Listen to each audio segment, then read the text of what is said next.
Pendengar, saat lagi akan kita simak Nutrisi Keluarga.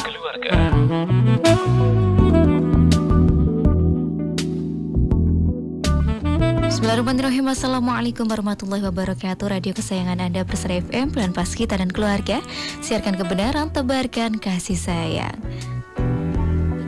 Saudaraku pendengar Persada FM dimanapun Anda berada, puji syukur alhamdulillah pendengar atas nikmat dari Allah Subhanahu wa Ta'ala. Di kesempatan pagi hari ini pendengar, senang sekali kita bisa bersua kembali di program Nutrisi Keluarga Persada FM di hari Sabtu 28 Syaban 1445 Hijriah atau di tanggal 9 Maret 2024. Dan tentunya penyapa Anda ya pendengar membersamai Anda di Nutrisi Keluarga hingga nanti pukul 11 siang. Semoga hari ini Anda dalam keadaan sehat walafiat, penuh barokah dan selalu dalam lindungan Allah Subhanahu wa Ta'ala. Dan senang sekali pendengar di kesempatan hari ini sudah hadir narasumber Nutrisi Keluarga di studio Persada FM. Ada Ibu Barkah Retno Hapsari SPD yang merupakan guru SLB YRTRW Surakarta. Dan di kesempatan kali ini kita akan membahas tema terkait perolehan bahasa anak usia dini. Perolehan bahasa anak usia dini siswa SLB YRTRW Surakarta bagian kedua. Ya, nanti untuk Anda pendengar ya, dan utamanya para orang tua yang memiliki putra-putri anak tunarungu begitu. Nah, ini mungkin jadi salah satu masukan begitu ya, nanti apa yang harus dilakukan. Mungkin pertama tahu dulu nih nanti yang di sekolah itu bagaimana ya cara untuk perolehan bahasa anak, kemudian orang tua harus bagaimana ini mendampingi anaknya ini di rumah begitu, tentunya agar perolehan bahasa anak ini bisa lebih maksimal. Dan tentunya kami juga undang Anda pendengar untuk bergabung bersama kami, bisa telepon di 02716381123, SMS dan WhatsApp di 081393809000. Ataupun untuk Anda yang menonton siaran kami ya pendengar di live streaming YouTube ataupun Facebook di akun 102,2 Persada FM, Anda bisa tinggalkan tanggapan ataupun pertanyaan Anda di kolom komentar live streaming. Baik, kita sapa narasumber kita pendengar, ada Ibu Barkah. Assalamualaikum warahmatullahi wabarakatuh, Ibu. Waalaikumsalam warahmatullahi wabarakatuh. Senang sekali pada hari ini saya bisa menyapa saudara-saudara kita yang ada di Persada FM. Alhamdulillah. Ya, dan ini kabar baik, sehat? Alhamdulillah sehat, Mbak. Alhamdulillah sehat. Ini kelihatan semangat sekali ya, Ibu, semangat ya. Mbak. Ya, semangat 45 menjelang lebaran. Lebaran puasa.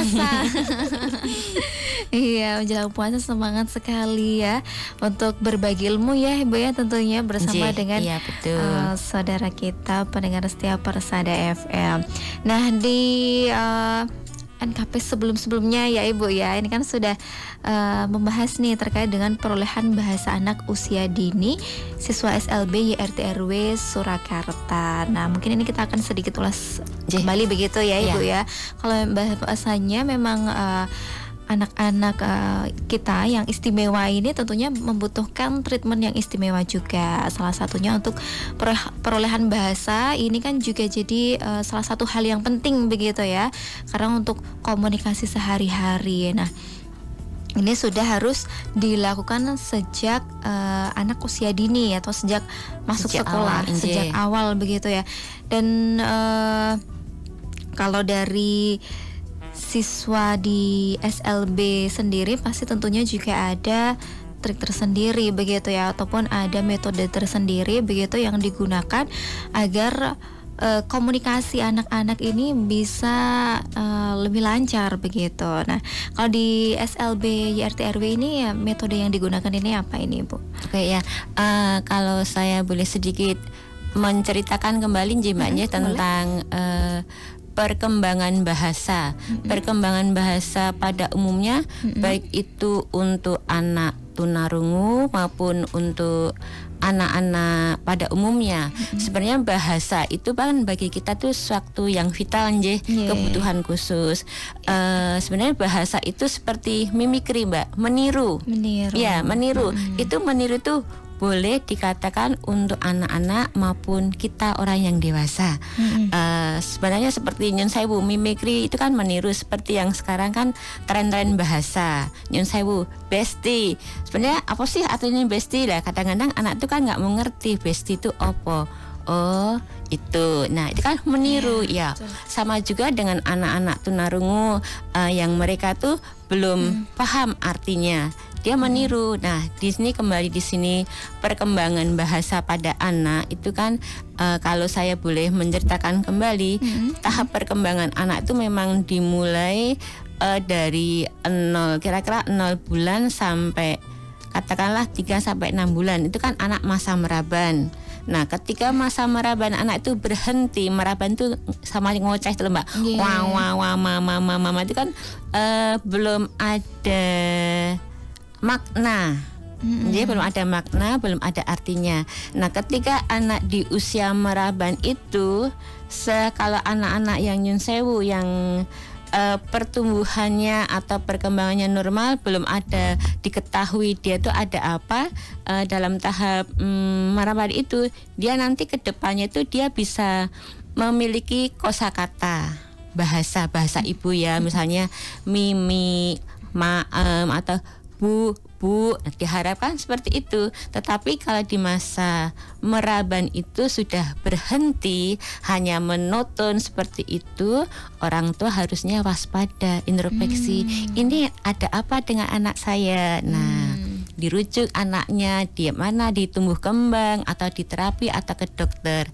Nah, setelah benar-benar anak itu diketahui mempunyai kelainan pendengaran, otomatis Mbak, kalau anak yang diketahui bahwa dia itu kelainan pendengaran, nanti nyun sewu ujung-ujungnya anak itu pasti nanti memiliki hambatan dalam berbicara, dalam bahasanya. Gitu, karena hubungannya apa? Pendengaran itu kan dia mendengar sesuatu yang seperti yang saya katakan tadi, bahasa itu kan meniru karena dia mendengar ya toh. Ya, sama kan Mbak, seperti kita kan dulu nggak tren bestiki opo kan, nggak ngerti. Nah karena kita sering mendengar teman kita tuh berbicara seperti itu. Nah sama kalau anak-anak yang nyun sewu pendengarannya itu agak terganggu, otomatis kan mereka tidak bisa meniru dari luar inje begitu Mbak. Nah setelah anak itu memang benar-benar diketahui mengalami gangguan pendengaran, kalau masih dini banget usia 2 tahun ya seyogyanya ya diterapikan dulu Mbak, di tumbuh kembang ya. Yang lebih berperan itu ada lingkungan Mbak, dalam bahasa itu Mbak. Lingkungan keluarga, lingkungan dia bermain, atau lingkungan ketika dia bersekolah ya, lingkungan sekolah itu apa saja ya, dari temannya bermain, dari ibu gurunya, baik sekolah di sini itu sekolah yang umum maupun sekolah khusus di sini ya SLB itu Mbak, begitu. Berarti sejak dari usia 2 tahun kalau memang sudah ketahuan ya Ibu ya, ibaratnya begitu. Kalau memang ada kekhususan begitu harus segera ditangani begitu ya, harus ada treatment misalnya terapi. Kemudian di lingkungan sekitar itu tadi seperti apa Bu? Lingkungan sekitar gini Mbak, di kampung ya misalnya kan anak-anak itu kan kodratnya anak-anak itu kan bermain. Nah lingkungan itu mau menerima enggak? Nyun sewu terkadang-kadang kalau sama orang tua itu kan share, sok kan Bu putrane sok dolan mboten gitu.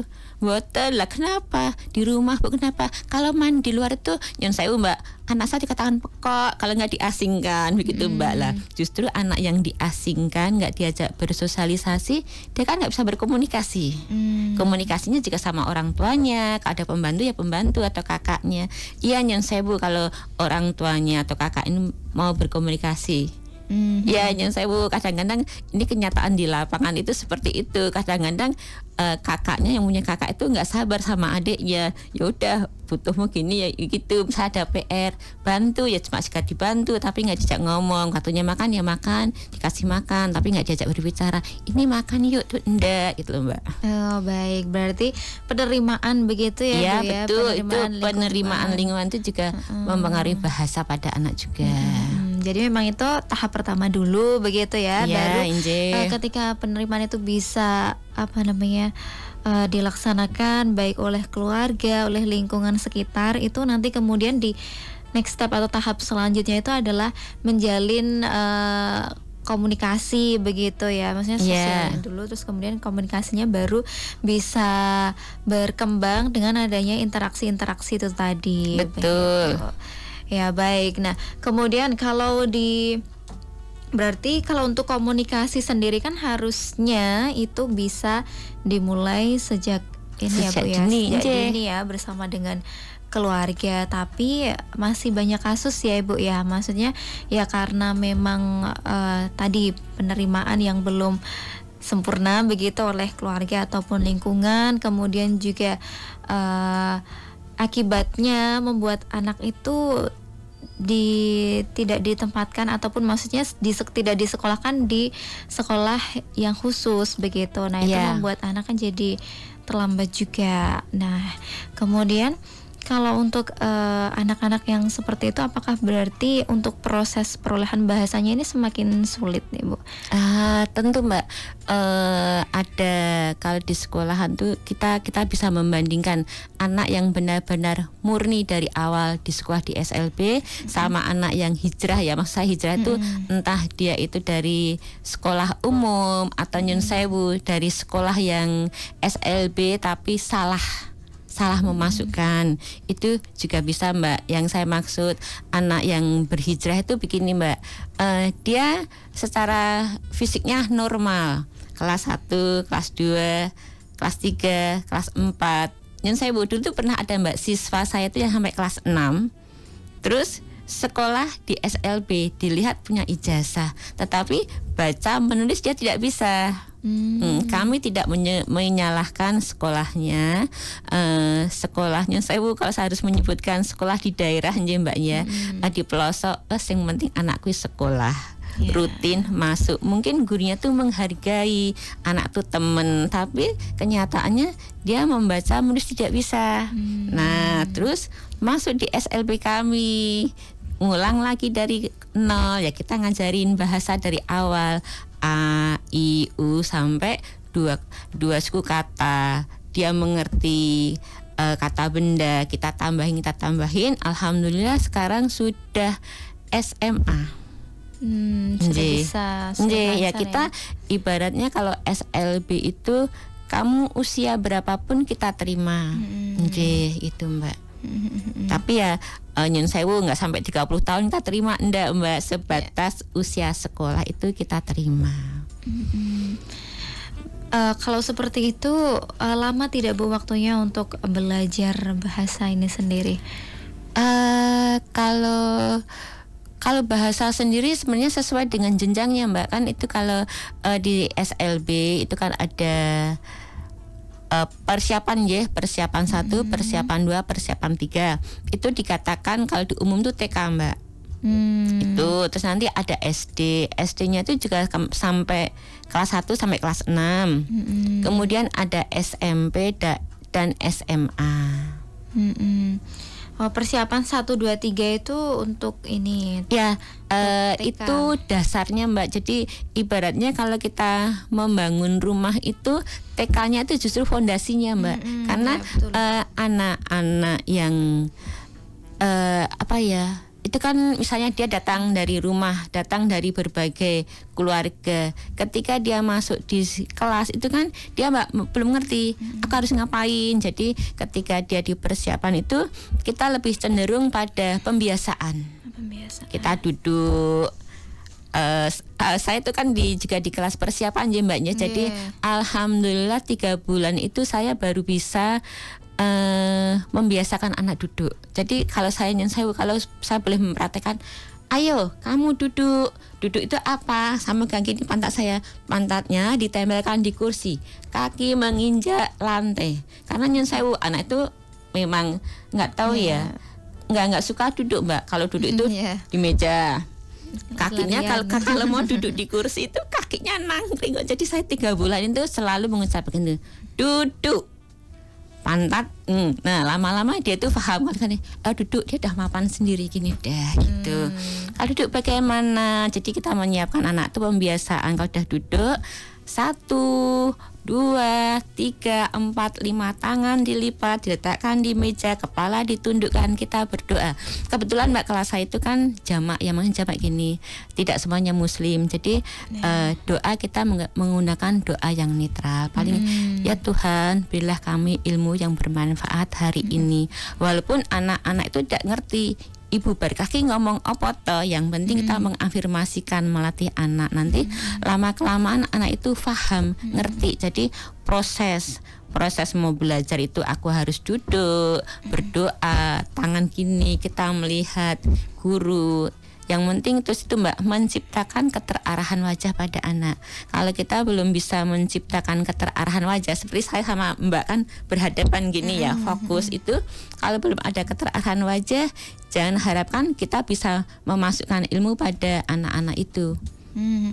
Jadi begitu anak sudah mau duduk dengan tenang, ada keterarahan wajah, ada kontak mata, insya Allah kita masuk Mbak mengajarkannya itu. Ya, jadi itu yang tahap di persiapan ya Mbak, baik persiapan 1 maupun 2. Terus kalau pada umumnya kan kalau di TK umum kan ada kalistung ya Mbak, ya sudah gini-gini. Tapi kalau di TK itu kita sebatas itu dulu Mbak, vokal. Vokal. Ya, walaupun nanti di tengah-tengah kita mengajari vokal itu, kita juga menyisipkan misalnya mata itu mana, ini matanya berapa, 2, kita tuh juga mengucapkan, juga memperagakan Mbak. Jadi kita menggunakan komunikasi total, ya mulutnya yang ngomong, tangannya, gesturnya itu harus benar-benar hidup gitu. Ini berarti salah satu metode yang digunakan itu adalah komunikasi total ya Ibu ya. Berarti semuanya dimaksimalkan, mulai dari berbicara, kemudian gesturnya juga diperlihatkan. Ya itu dalam segi bahasa Mbak ya itu. Tapi nanti kalau sudah anak-anak tahapan menulis itu juga seperti TK pada umumnya, kita mengajarkan motorik halus, bagaimana menyambung titik-titik, garis lurus, garis miring, melengkung. Itu kita juga memakai metode seperti itu. Itu juga membantu untuk perlahan bahasa Ibu? Itu nanti menujunya kalau ke motorik halus tentang coret-mencoret itu nanti ke penulisan Mbak. Kalau kelebihan SLB tunarungu wicara itu Mbak, tulisannya anak-anak tuh bagus sekali loh Mbak. Tegak bersambung. Jadi mereka sudah insya Allah anak yang kelas 1 dasar itu tulisan tegak bersambungnya tuh udah bagus banget Mbak. Seperti undang-undangan itu loh Mbak, itu tulisannya bagus gitu. Karena memang kita mengajarkannya tegak bersambung itu bahasa itu kan suatu rangkaian kata ya Mbak. Jadi bukan pemenggal-pemenggalan itu enggak. Dan berarti rata-rata kelas 1 ini sudah lancar ya Ibu ya untuk komunikasi kemudian menulis begitu? Insya Allah kalau tidak disertai ya Mbak ya, biasanya terkadang itu ada anak-anak yang tunarungu itu disertai, kadang-kadang ada yang mereka agak sedikit lambat belajarnya. Nah sulitnya kalau anak yang disertai sulit belajar itu mereka responnya kurang cepat Mbak. Kalau di sekolah umum tuh nyun sewu, kalau kita boleh membahasakan, kalau kadang-kadang ada orang berbicara orang kurang sak sendok atau katalah bodoh gitu kan. Misalnya kita panggil, dia tuh sebenarnya dengar tapi responnya lambat. Nah itu sebenarnya kan di masyarakat umum tuh sebenarnya ada anak-anak yang seperti itu, ketika dia diajak berbicara sebenarnya dia dengar, cuma ya tuh responnya. Nah biasanya yang ada anak-anak yang responnya kurang itu kemungkinan itu tadi Mbak, karena dia tidak bisa menangkap apa yang kita bicarakan, itu bisa dikatakan mungkin ada agak sedikit lambat belajar. Kalau untuk anak lambat belajar ini kan berarti memang tidak hanya di satu bidang saja ya Ibu ya, maksudnya di mungkin di pelajaran yang lain pun juga sama. Otomatis gitu. Terganggu. Oke, berarti kalau untuk treatmentnya sendiri untuk anak-anak yang disertai sulit belajar ini seperti apa Ibu? Itu Mbak, kita harus berulang. Misalnya begini, kita mengajarkan ini yang ditanyakan yang kelas dasar atau kelas persiapan. Oh, boleh dari kelas persiapan dulu. Iya, itu biasanya kan anak-anak itu gini Mbak, yang di kelas persiapan kalau misalnya kita memang ngerti, oh dia tuh agak lambat belajar. Misalnya temannya dapat 2, dia 1. Besok kita ngulang lagi materinya itu. Jadi kalau di kelasnya saya itu kan tiap hari memang alhamdulillah ada beberapa anak yang dia sudah paham kosakata. Misalnya saya menggambar mata. Apa? Mata. Ini apa? Pipi. Dia sudah bisa mengucapkan. Dia juga sudah bisa menulis.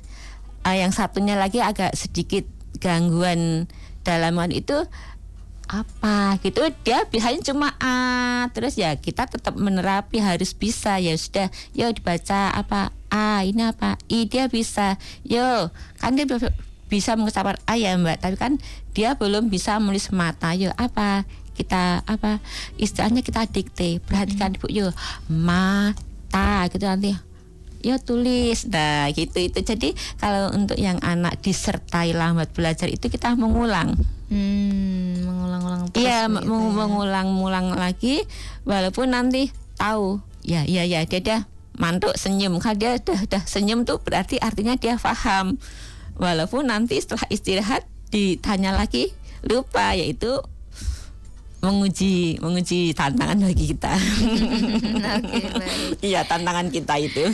Ya, karena memang ini ya Ibu ya, maksudnya untuk satu kelas anak-anak SLB ini kan tidak terlalu banyak ya. Jadi kita bisa fokus seperti itu kan Bu, maksudnya ke salah satu seperti itu. Kalau misalnya ada yang tertinggal ya berarti nanti hari ini mungkin ada agak fokus ke anak ini dulu, seperti itu nggih? Ya, harapannya memang Mbak apa? Kita bisa fokus. Iya. Alhamdulillah siswa 1 di kelas 7 anak. Oh, 7 anak. 7 anak, yang 2 itu usianya 5 tahun, satunya 4 tahun. Yang 5 ini usianya sudah usia sekolah, rata-rata 6 dan 7 tahun. Dengan karakter yang berbeda. Jadi saya harus bisa menjadi apa ya Mbak ya, amubah yang berbeda-beda. Iya. Apa namanya? Apa ya Bu? Maksudnya tuntutannya tuh banyak begitu loh, maksudnya kan satu kelas 7 anak dengan usia yang berbeda-beda seperti itu kan, rata-rata satu kelas itu kan 5 begitu ya. Nah itu gini Mbak, kalau di bahasa tata negara itu pemekaran Mbak. Ya, biar nggak banyak kan dipecah. Itu sebenarnya satu kelas itu dulu lebih dari itu. Terus kita bagi Mbak. Jadi ya itu tujuannya agar guru itu benar-benar bisa fokus memberi pelajaran pada anak dan fokus memberi pelayanan. Oh, kalau anak ini harus dengan seperti ini seperti ini. Kebetulan dari 7 siswa itu ada salah satu anak laki-laki kecil itu sifatnya gimana ya Mbak ya, kalau boleh saya membahasakan dia itu cemburu ketika saya tidak fokus padanya, dia langsung nggak mau belajar. Sedikit gini nih. Kalau semakin nggak saya perhatikan, lama-lama bukunya dimasukkan dalam tas. Tapi nanti kalau sudah saya datang, kenapa kamu? Yo, diambil bukunya. Terus saya itu sudah baru mau gitu itu. Nah nanti ketika saya pindah lagi ke temannya, dia kembali seperti itu. Jadi maunya tuh bubarkah hanya untuk aku itu harus memperhatikan aku. Karena usut punya usut, anak ini lebih sering terapi Mbak. Jadi 1 minggu itu 2 kali dia terapi. Jadi ya konsepnya dia tuh mungkin belajar tuh seperti itu. Harus terus fokus ke dia. Iya kalau dia kan terapi itu kan face to face ya Mbak. Jadi mungkin konsepnya aku terapi. Tapi sudah coba dipahamkan Ibu ya? Karena mungkin karena faktor usia juga mbaknya itu mungkin kebetulan juga dia tuh anak ragil. Anak ragil mungkin juga pengaruh atau faktor orang tuanya. Biasanya kalau anak ragil dan anak yang berkebutuhan khusus itu ada beberapa orang tua yang mengistimewakan gitu loh, walaupun sering juga ngomong ke orang tuanya, Bu ini gini, nanti orangnya gak boleh gitu. Tapi itu namanya anak ya. Proses ya seperti itu namanya ya, butuh proses. Baik. Ya, nanti kita sambung lagi ya Ibu di segmen berikutnya. Kita jeda terlebih dahulu dan silakan pendengar untuk Anda yang bergabung bersama kami, Anda bisa via telepon, SMS, WhatsApp ataupun Anda bisa bergabung di kolom komentar live streaming YouTube dan juga Facebook. Tetap bersama kami pendengar di Nutrisi Keluarga Persada FM. Baik saudaraku pendengar Persada FM dimanapun Anda berada, kita kembali pendengar di program Nutrisi Keluarga Persada FM bersama dengan Ibu Barkah ya, yang merupakan guru SLB YRTRW Surakarta, yang di kesempatan kali ini membahas perolehan bahasa anak usia dini siswa SLB YRTRW Surakarta. Nah tadi dibahas kalau misalnya untuk anak-anak ini untuk perolehan bahasa itu kan memang ada tahapannya begitu ya, mulai dari persiapan 1, 2, 3, dan untuk persiapan ini kan anak-anak lebih difokuskan untuk melatih vokal, belajar vokal terlebih dahulu, dan alhamdulillahnya mungkin ini karena kesabaran dari gurunya. Amin. Kemudian juga metode yang diajarkan ke anak-anak dan juga anak-anak yang semangat belajar, jadi kelas 1 ini sudah lancar, sudah bisa begitu ya insya Allah untuk vokalnya, dan menulisnya juga sudah bisa. Nah kemudian kalau untuk tahap selanjutnya begitu ketika di SD ini apa ini bisa disampaikan Ibu? Oke begini Mbak, jadi semakin anak tunarungu wicara itu disekolahkan pada sekolah yang tepat, insya Allah perkembangan bahasanya itu pun optimal. Tetapi kalau memang anak itu tadi kekurangan pendengaran dan wicara, tidak disekolahkan pada sekolah yang tepat, otomatis dia akan ketinggalan banyak sekali bahasa. Keuntungan semakin anak itu awal disekolahkan di SLB tunarungu wicara, itu kan anak diajari bahasa, diajari berbicara, vokal, konsonan. Jadi kalau tahap awal di persiapan, kelas persiapan itu anak-anak kan diajarin vokal. Setelah anak-anak paham vokal, kita baru mensisipi konsonan. Ba, bi, bu, da, di, du, itu kalau semuanya sampai konsonan terakhir ya mbaknya, itu nanti kalau dirangkai kan bisa menjadi kata-kata. Mata, bola, dadu, beli. Nah setelah anak tuh paham betul, paham suku kata dasar, itu kita baru mensisipi mbak, mensisipi kata kerja. Misalnya lempar, melempar.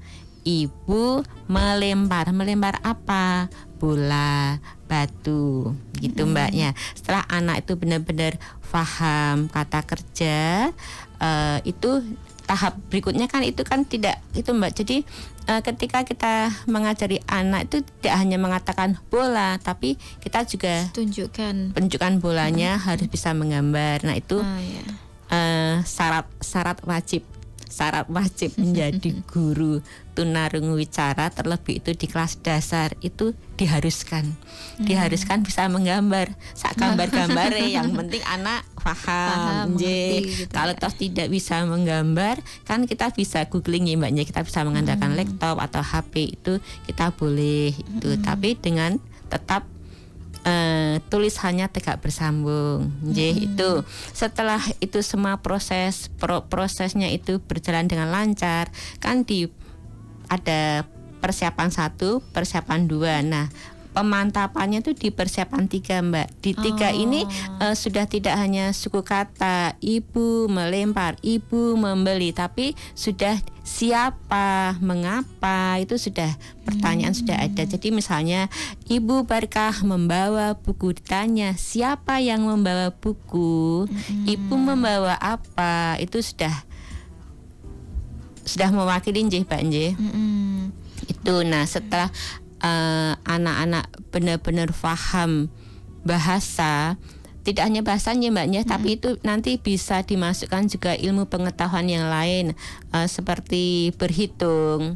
Berhitung itu kan bilangan dan lambang bilangan Mbak. Misalnya kalau lambang bilangan satu itu kan 1. Terus kalau membilang bagaimana? SATU 1. Terus lain apa? Misalnya kita menggambar bola.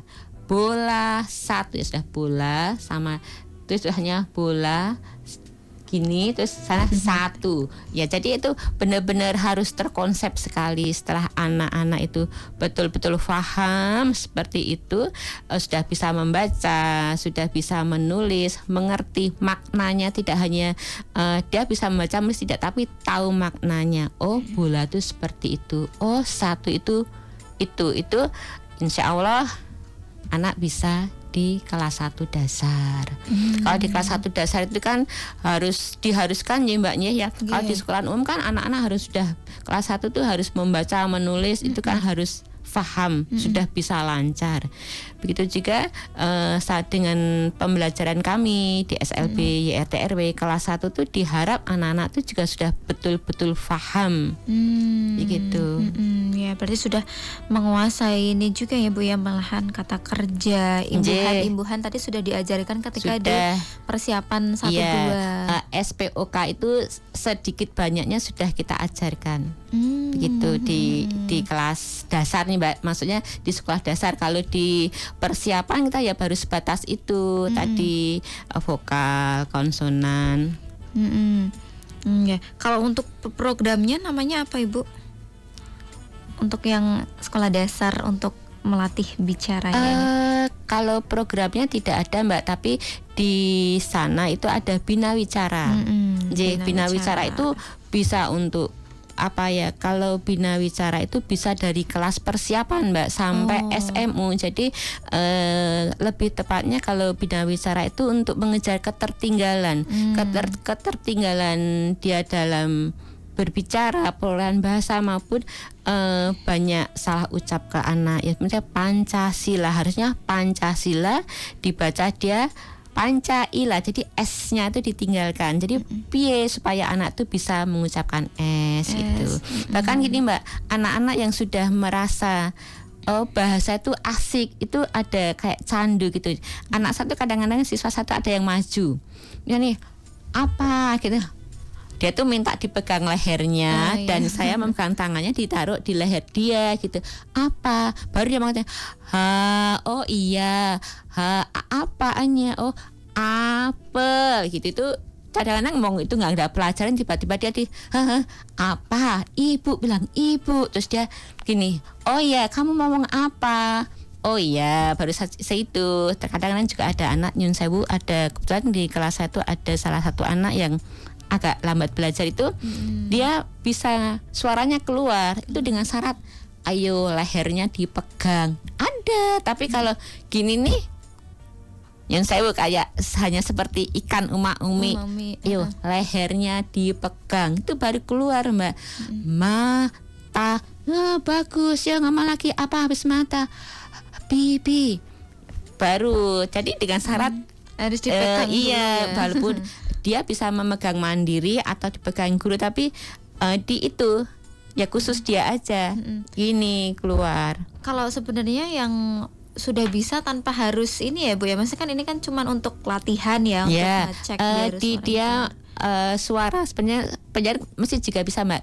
Ketika kita berbicara itu kan di leher kita itu kan ada getarannya. Nah mungkin ini untuk membedakan. Kalau kita diam kan getarannya berbeda, tapi ketika kita mengucapkan kan ada getarannya. Nah, kalau anak tunarungu itu gini, getarannya seperti itu, dia harus mengeluarkan suara begitu.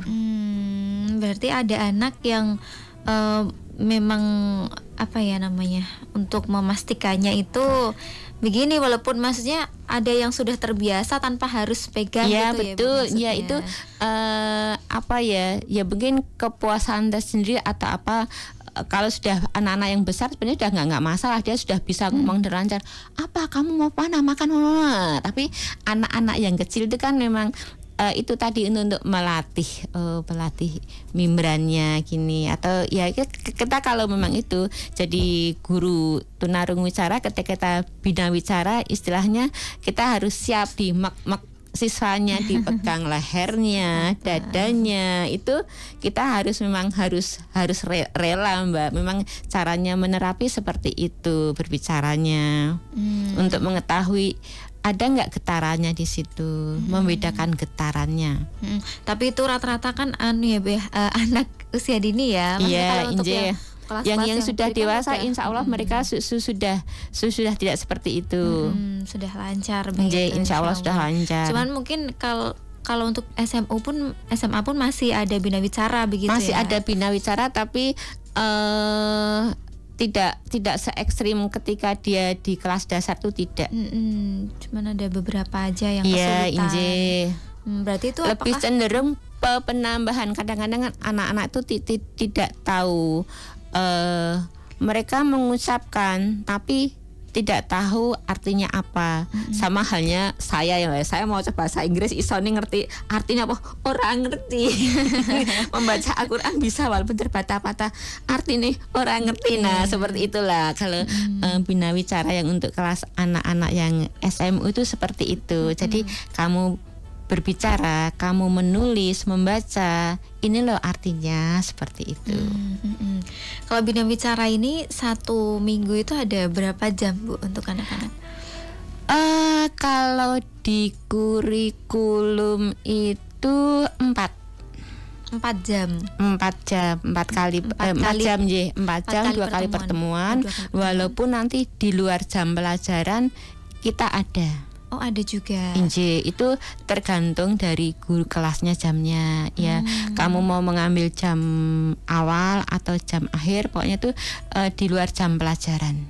Oh di luar jam pelajaran. Dan 4 jam itu yang 4 jam itu udah masuk jadwal Mbak. Oh udah masuk jadwal.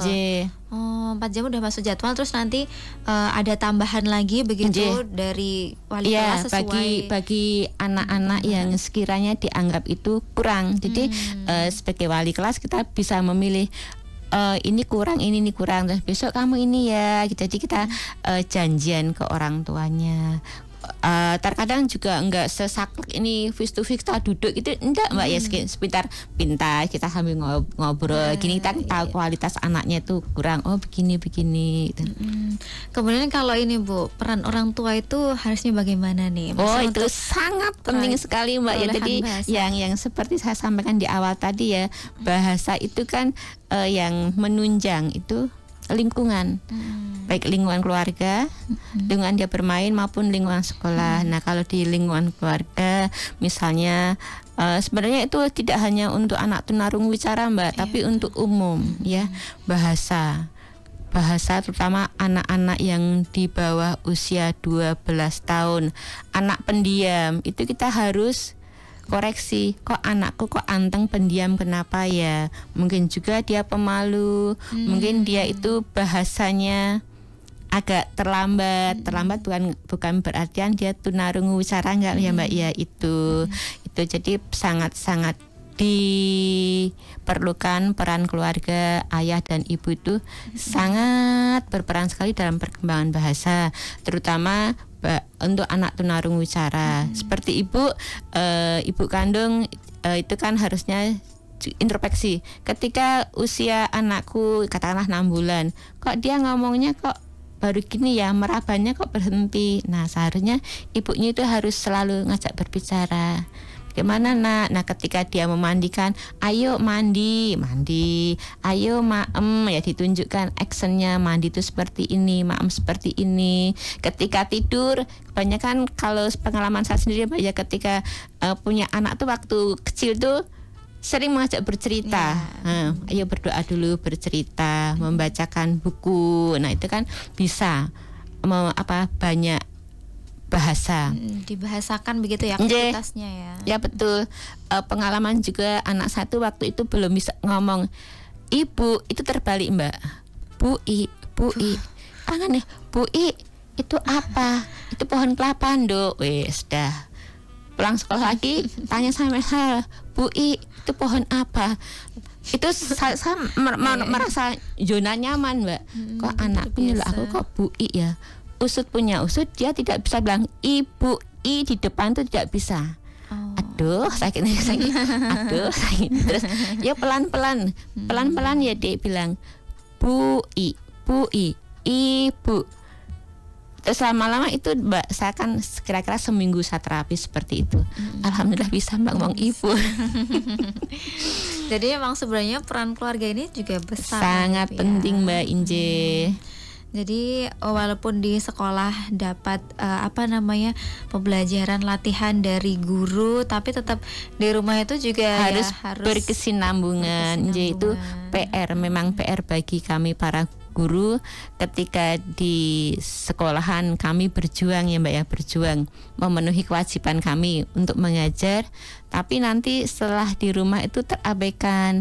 Contohnya misalnya kita memberi PR itu, nanti hari berikutnya kita cek, kok PR belum digarap ya, kita kasih tanda tangan, PR belum dikerjakan, kita ulang lagi, kita beri PR lagi, loh kok ya belum digarap. Itu sedih hati kita Mbak, piye to iki jane gitu-gitu. Injenan paling, mama ini PR-nya maaf belum dikerjakan, lupa Bu, sibuk Bu, astagfirullahaladzim, malingnya kayak gitu.